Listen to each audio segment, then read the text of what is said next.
What should I be told before I take my psychometric test? You should be told everything you need to know to give your informed consent to be tested. It's critical that an employer has your consent to be tested before you sit the test itself. You should be told about where and when the test session is, much in the same way as you would if you're attending an interview. You may well also be told something about the assessment that you're going to be asked to take. Sometimes companies will actually give you practice leaflets or directions to a practice website. So I've received an email to take an online test. How much notice do I normally get? It will vary, but probably anything from a few days up to a couple of weeks. Ideally, you want as much notice as possible. Sufficient notice to give you time to prepare, to do some research about the test, and this is definitely the best advice we can give, to take some practice questions prior to being tested. What the organisation will tell you is a deadline by which they need the assessment to be completed. Being an online assessment, you will usually be free to complete it in your own time. For aptitude tests, what would you say is more important, speed or accuracy? I would always go for accuracy. In the end, what's more important is how many questions you get right, not how quickly you get lots wrong. If you're going to get a good score, you've got to be fast and you've got to be accurate. However, don't dwell so long on the questions, don't check them so many times that slows you down. It will vary with the test, but I think it's better to focus your energies on getting the right answer rather than trying to move really quickly through the test. Are any of the tests negatively marked? Well, negative marking is about deducting marks if you get a question wrong. Negative marking is actually very rare. The majority of tests out there will credit you if you get the answer right.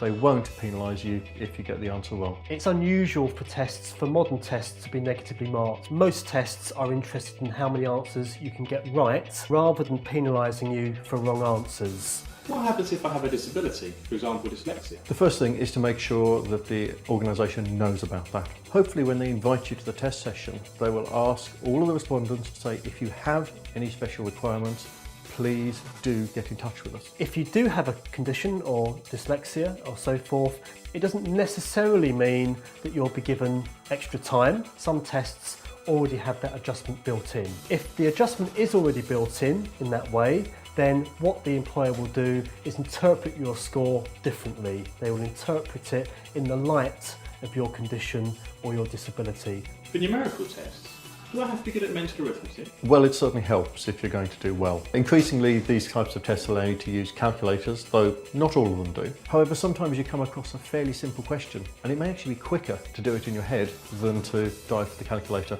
Some tests you take maybe at the employer during an assessment centre may require you to use mental arithmetic. Typically that will be for jobs which do benefit from having good mental arithmetic skills, such as bar work, for example. For my online test, how will they know I haven't got my friend to help? Cheats never prosper. You will be found out in the end. Some organisations will actually retest you. What that means is if you're successful, they will invite you back in and you'll take the test under supervised conditions. It won't be too many years into the future now when webcams are used by tests to verify that it is you sitting the test. In the end, it's best not to cheat. If you do cheat and get the job, you're going to end up in a role where the demands are potentially too great for your abilities. You're going to get stressed, overwhelmed, you're going to leave. So it's not a great outcome for anybody. Can I find out how well I did in my online test? You certainly should. A number of organisations will offer you feedback as a matter of course. If they don't, ask. It's always valuable, always helpful to know how we've done. Feedback on your test results is really valuable and you should get it if you can. What's very important is the employer is very clear upfront whether or not feedback will be available. Under the Data Protection Act, they are obliged to supply you with results, but don't necessarily expect to be able to get your answers to individual scores because releasing that information will invalidate the test for further users.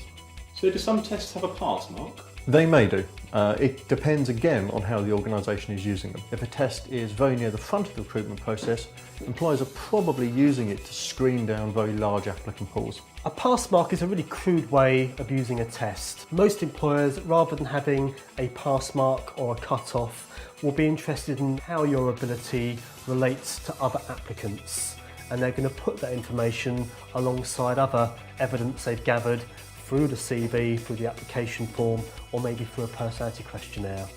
How long does it normally take for companies to let me know whether I've passed? Well, increasingly tests are online. What this means is that we get the results almost instantaneously. However, if you haven't heard in a couple of weeks, I would definitely get back in touch with them, ask for your results. Equally, if you're going through a test administration process and they haven't mentioned feedback, ask when it will be available.